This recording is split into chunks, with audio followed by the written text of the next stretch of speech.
Hello, everybody, and welcome to another episode of Capital and Context. I'm Sam Hallett, CIO of Gate Berkshire Asset Management. Mark isn't with me this week. He is in Berlin, carrying out further developed market research, as I think the euphemism is that we put it in previous episodes.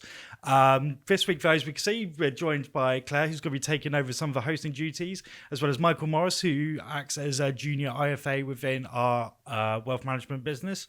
So, hi to the both, and how's your week been? My week's been pretty good. Did not enjoy watching the football last night. How about you, Michael? Yeah, same about last night. But the rest of the week's been good, nice and warm. Can't complain too much. Yeah, I wonder if there's certainly an investment angle I could go down a route of as. So obviously there's been a lot of news talk this week. Claire, do you want to talk about what's been going on a little bit? You know, what the queries you've been getting in regards to like ISA reforms and that kind of thing? Sure. Should probably start by saying this is not constituting advice.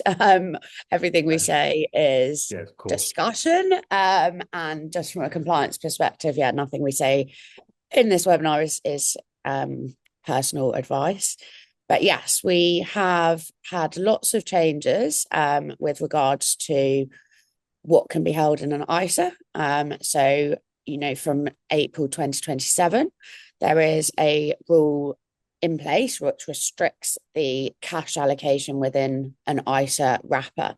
So I think it's the first time ever, that a bit of legislation has actually impacted model portfolios and sort of investment allocations, risk weightings, which has a really strong impact on how clients save, how we can save, how we can take advantage of tax situations, tax wrappers, and optimizing that planning, really.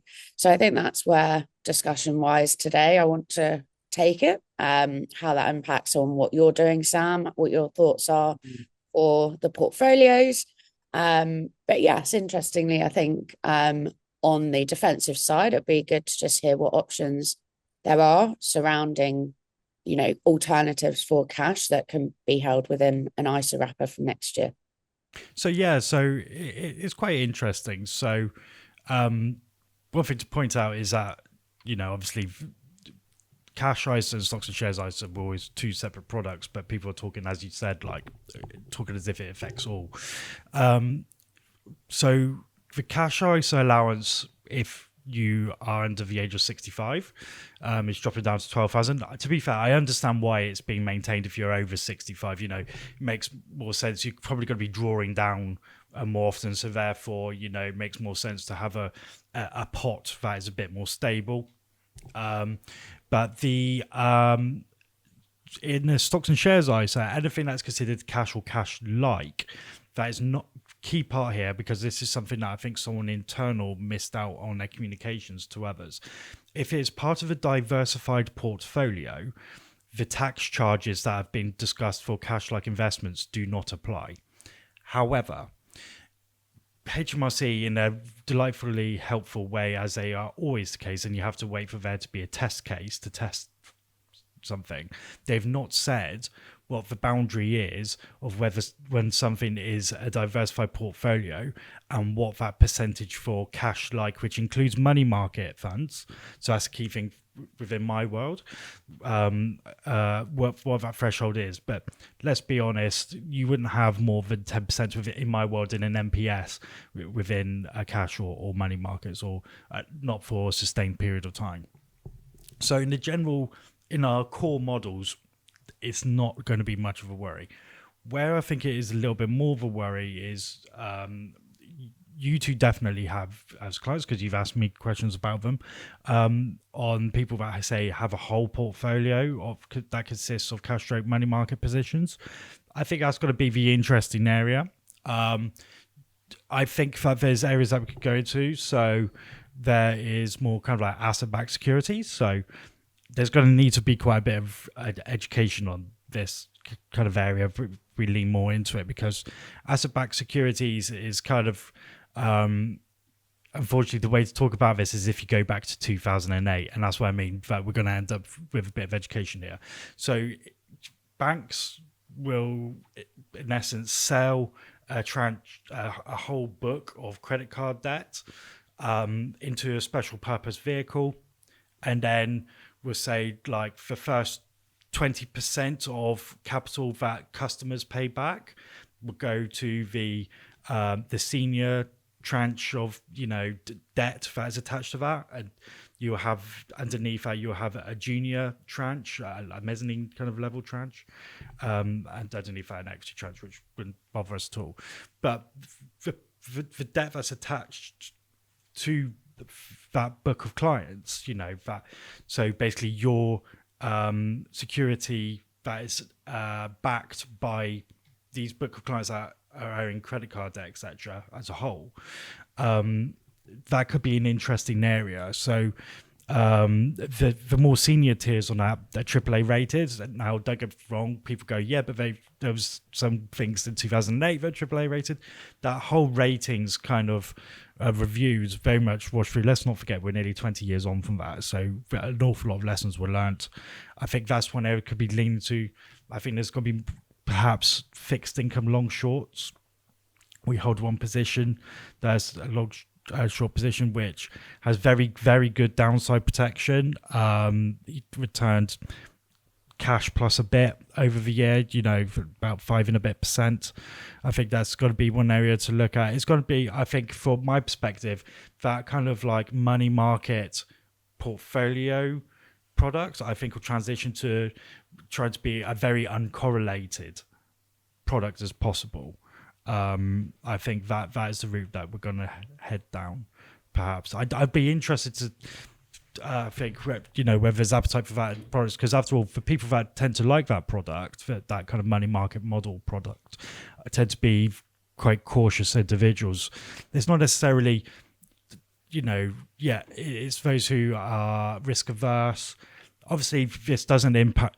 You wouldn't do this for people who, their emergency pot, to cover their expenses, etc. Obviously, that's ultimately where cash ISA, etc. comes in. But yeah, I'd be interested to understand where you think that your clients perhaps might be looking to do instead for that allocation. Yeah, I mean, I'll let Michael talk, but yeah, we've been discussing with clients on cash allocations, cash alternative, fixed income, and generally the more cautious end of the clients, the client book that want to, save for a specific purpose or de-risk their portfolio for withdrawal, or, have a big spend coming up and, want to hold that cash for certainty, I think wouldn't find that a viable alternative. So I think this is quite restrictive for them. But yes, I mean, in terms of, from an advisor perspective, we, collectively as a company use peer-to-peer debt and things like that. So we already have the sort of that asset-backed loaning. We have quite a lot of experience with that and giving advice on that. But yes, those kind of products are, unregulated. They're the higher risk end of the spectrum. They are for high net worth individuals or sophisticated investors. So I think bringing that across to, mainstream, ISAs for, people starting out saving, people, using the ISA allowance for the sake of the ISA allowance might not want to take risk. So where in terms of risk would you put that on the scale of things? So the key thing there is about it being trying to create that portfolio that's as close to correlated to zero as possible, like, so that if that's where like the long. So what I should explain, just in case you haven't heard previous episodes. So a long short fund, normal funds that you would buy, they obviously you just buy say a company where you gain if that value of that share goes up in price. A long short, it might be you take the short position on a debt instrument or an equity instrument where you might gain if it goes down in price, like you might hear like I've shorted that company, so that kind of route. So that's what I mean. So it's trying to create a book where most of it benefits in good markets, but also you add very hard defensive elements on the downside. After all, there's also there's structured product funds, which we probably should do an episode covering that, which I think would be interesting. Thing is with those is that those still do have a drawdown in negative markets.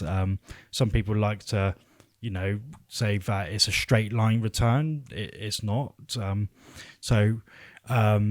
But those added defensive element is trying to create a low vol book is the ultimate thing. It's quite hard at the moment because I think we're entering into a high volatility era. You look at emerging markets at the moment. Emerging markets is going to have probably a very good run for quite a while. Problem is, though, you've got to accept the higher volatility that's going to come from that, and you might end up with one or two bad quarters, but you've got to stick with it. I think that's probably where it's going to end up being, is just trying to get as uncorrelated of a book as possible. Obviously, you were saying about on the peer-to-peer side. I think the peer-to-peer industry has struggled now for a little while, at least 12 to 18 months. Not one firm, but quite across the book, because there's so much institutional money going in that area now, is that it's quite hard now to get the deployment or cash. And it's not going to be just stocks and shares ISAs that's affected by any cash return, so money not deployed in essence, taxation. It's also going to be cash not deployed in, say, innovative finance ISAs. I think it's going to be one of those elements where it's going to take continuous research, and there isn't going to be a one product fits all kind of product. You probably find there's 2 or 3 outcomes. It depends on their investment horizon, I think, ultimately. Will it change your portfolio construction at all, or not? Because you've got this buffer of having a diversified portfolio that you exactly within the core portfolios, it's not a problem. It's more on our more specialist. Exactly. So obviously that will be affected. I have got proposals to put forward to both Mark when he's back from research, and but also all other stakeholders. Just trying to find that solution. So that's certainly something that's on the cards. I tried to nail him down, but he's a difficult person to nail down at the moment. Indeed, he is. But another thought that I, was going around and we discussed as advisors was how the funds are actually going to administer this charge, because as I understand it, it's on the fund level, not the ISA administrator level. It's on the product. So yes, the ISA administrator. So they do a basically annual reporting exercise anyway to the FCA and HMRC, and basically it'll be bundled into that. Apparently it's already covered by their existing reporting, so I assume the existing ISA reporting includes level of holdings, but we're not, but let's be honest, we're not ISA administrators, so we're not quite sure the mechanics of that aspect. But it's not going to be a case of if you hold that fund in a SIP, you're going to end up with an issue. It's at the product level rather than fund. Sure, and it's the rate is 22% on interest earned, isn't it? So that's an interesting thing from your perspective. So it's actually, there's also one other piece of news that's been kind of like hidden by this news, which is basically on the same date this all comes in April next year. We also have a 2% increase on each of the marginal rates of savings taxation, personal savings taxation.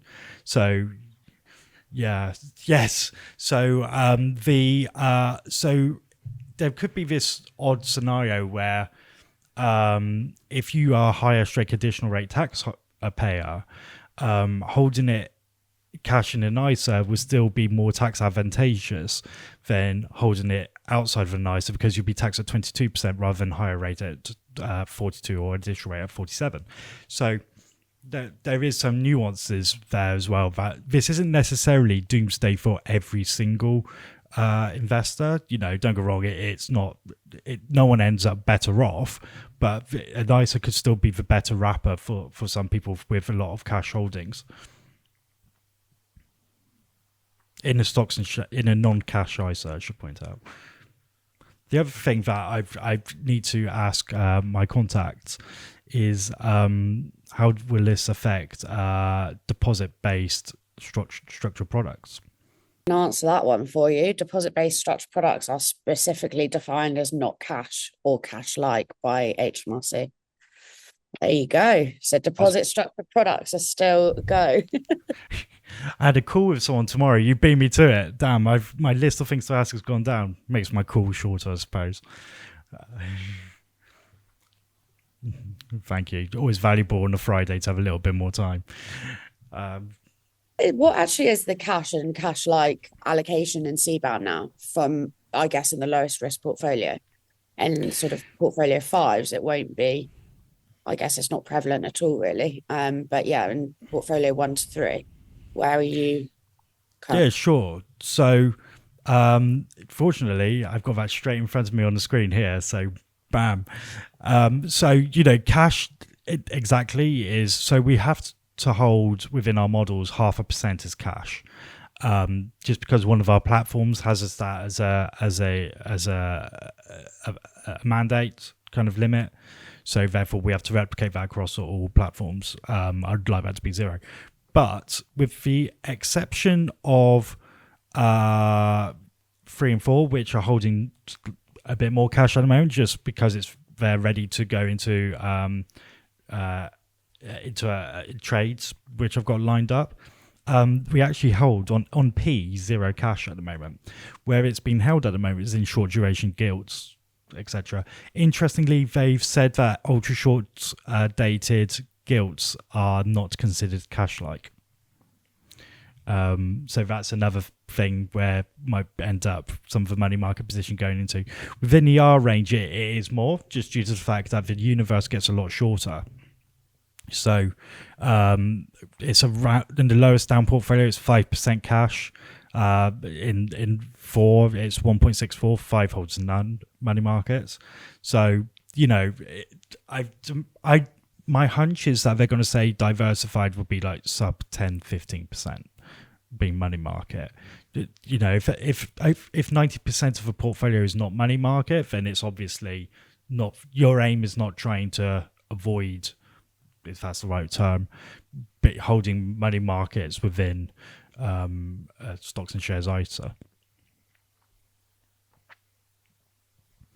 Going over to Michael, do you think it's going to change the advice you give over the next year or like from now onwards in terms of ISA allocations? So would you be advising cash ISAs or stocks and shares? I think it's like this event as a whole kind of makes it difficult for a lot of people. However, I'd say we're actually semi-fortunate in the way that the majority of our clients are invested within the market somewhat. So as Sam highlighted, the whole diversification element, it kind of strips that from us. Although we do have a fair few older clients who like a cash ISA, but as Sam highlighted earlier, as long as they're over 65, that's sort of irrelevant to them. So, I don't think it will change too much. Younger, if you like, people that use an IFA for advice when it comes to ISAs, I'd say are probably less likely to hold pure cash. Most IFAs wouldn't advise pure cash, certainly not at the minute.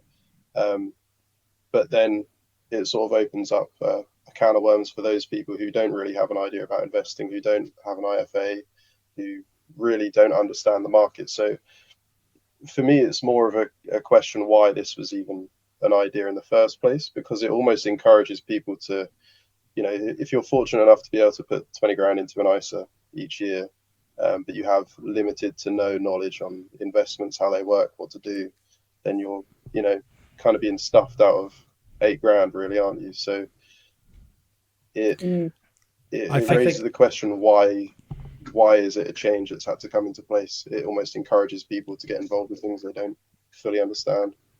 Yeah, I think that's a very good take on it, actually. I can understand from a treasury standpoint why they've done it. I don't mean literally just reducing the tax-free elements so they get more in their back pocket. I mean, I can understand, trying to encourage long-term savings being in investments which in the past have shown better long-term returns. Note, I'm very careful with my phrasing there. Yes, quite. So I understand that point, but I think the thing that's quite interesting. So those people that are more risk averse, and typically, as you pointed out there, Michael, those people that tend to be more risk averse tend to be the more vulnerable clients. We're not labeling them as vulnerable. The FCA would want to look at things in a little bit more detail if we called everyone like that vulnerable. But for more vulnerable clients, it's going to make their portfolios more risky. Even though they've already gone through the advice process and then, such as yourselves, gone through IFAs to determine, look, this is what we feel is an appropriate risk portfolio for you, those portfolios are likely for a lot of people going to get more risky. And I just think that's an interesting counter points to what's been done here. And I also think, as the classic, drip feeding into the market, blending your entry point, the way we do that, as me and Michael as advisors, we would take the lump sum, collect it into a money market vehicle, and then drip feed it across the year into investments. I think that opportunity of blending that entry point into £20,000 isn't an insignificant sum of money every year. Putting that into the market on one particular day, or holding it back in your bank account to keep it in cash and drip feeding it across to the ISA. You've then got that conundrum that yes, we would still advise that. As you said, markets are volatile. That is something we consider, but how do we do that next year? No, do you know what? That's very. I had 2 emails from an advisor recently, and I knew they'd emailed me because they wanted it in writing from someone else to forward on, because I knew they had this opinion anyway. Which was, they asked me that, like, going back a couple of months, saying, look, it's now a great time to put money into the markets, or should they drip it in? It's like, regardless of me a couple of months ago, or indeed now, still thinking that markets over a longer time period have a great run, I had to put my professional hat on and go, no, you got to, average out, and reduce that time and, that specific pinpoint risk of investing on any one day. Especially at the moment, we're in earnings season. This week next week we got like the Mag 7 reporting. If things go wrong there, do you want to be on any one particular day? No. The next day might be a 2% bounce up when it went down 2% the day before. So, try to spread out that time periods just to reduce that kind of pinpoint risk there. It's an interesting point, actually, and it's going back to Claire's mentioning of drip feeding. You're taking away that option to earn tax-free, well, not entirely taken away, you're just reducing the amount of tax-free interest someone can earn whilst they're waiting to go into these things. So they either have to, be forced to only put 12,000 into their ISA and it's cash, and they, reduce how much they put in per month, or effectively reduce how much interest they receive at the end of it, or they have to keep it in a savings account that is liable to tax in another way. So you're kind of giving people no choice but to either timing risk or pay some form of tax on it, which isn't, I don't know, it seems almost a bit of a backwards idea when you really think about it. Yeah, there's one mechanical element there that you've made me wonder, which is on these ISO administrator reports to HMRC, are they done once a year? In which case, is it a case of they're going to look at the holdings on any one specific day? And, you know, like you might have been cash the other 364 days of the year, but if you're not cash on that one day, you're fine. Or you know, or the other way around. Say you've sold out from a portfolio, and you're holding it, you know, for a few days as cash before you then buy your next set. Are you going to get hit with a higher tax charge than you would have been across the whole year? I'd be interested to hear the mechanics of how that reporting works, but that's going a little bit technical for the podcast, I think. I don't think any administrator will have those answers yet, to be honest. Well, that's the other thing that we should point out is at the moment this is still in consultation. It isn't actually, you know, it hasn't gone through on the statute book still for another few months, and we're now in summer recesses, and then we'll have the conference recesses. You know, in Q3. We'll have a new parliament. Well, not a new parliament, but certainly a very different looking government. That was one piece of news this week, actually, on the macro side. I should perhaps mention it's the named person that's been leaked out via the FT, probably going to be Chancellor, is definitely seen as more favourable than Ed Miliband. And so Sterling had a nice little rally yesterday, hit 135. Have we turned the corner on peak bearishness for the UK? Don't know. Interesting. I think my final point, and you know, that what we have been asked and discussions we're having with clients is historic performance on, you know, what would have been cash and then what we're purporting to be the cash alternative. You know, what is that looking back? You know, short term, I suppose we've had good interest rates, which, don't know, does that act favourably for the cash alternatives? Do you see the same kind of correlation with base rate to the return on these funds that are? Yeah, so that's an interesting point, because one thing that I think some people, including some IFAs, get wrong is thinking that money markets don't have duration. So basically they're not sensitive on interest rates. They are still. Some of them actually more than you might think. I'm not talking like they're losing huge amounts of money, I mean, but, you know, they certainly do move around. What I would say is actually some things such as the long-short funds, you know, can actually benefit in, say, raising rate environments. You know, they quite often hold duration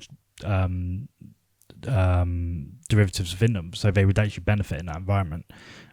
So they might actually do better. But if you look at money market funds over the last 12 months, you're talking about 4% over the last 12 months. It's like a 12 months fixed term cash ISA would have been about 4% as well. Yeah, and then what would the alternative, sort of that asset-backed credit and things that you were talking about, what have they done over the last 12 months? About 7.5%. But that I'd like to point out is, you know, if anyone listening to this would like a graph, I will put it on the blog section of the website. But because funnily enough, I'm not going to publish it in this. But yeah, it's if you were to take any month period, it's fairly straight lined. It's noisy throughout the month, but it's like noisy within on a low volatility longer term basis, if that makes sense. It does get affected a little bit more on kind of more economic news, but like the drawdown. So if you go back to say literally when everyone thought the sky was falling down COVID, you was looking at kind of like a 3% drawdown on for diversified products. Now, the reason why I say the diversified product is because this fund holds both the senior and the junior tranches. I have spoken to my BDMs this week to find out of interest, this is what we're thinking, if you've got anything kind of in the pipeline. And interestingly, the fund houses have also started to think along this same line as what we're talking about here. And they're looking at launching just the senior tranche as a book. Will probably come down. I think they were saying it would be around about 5.5%. But that in terms of drawdown would be like 1% or so, which I think a 1% potential drawdown to a retail client would be palatable if we end up with a COVID scenario. I think a retail client would understand it's like, let's be honest, we didn't know if the world was going to end at some points in COVID. 1%, I'll live with it, kind of thing, the vast majority. There you go, literal definition of risk tolerance right there. I'll live with it. Good one. Shall we wrap up there? I think that's a good place to stop. I think that is. Fabulous. Yeah, I've got another meeting in 10 minutes, so I need to jump off. Thank you everyone for joining us once again. Good, and thank you to Claire and Michael for joining us both this week. Lovely to chat. Yeah, thanks for having me.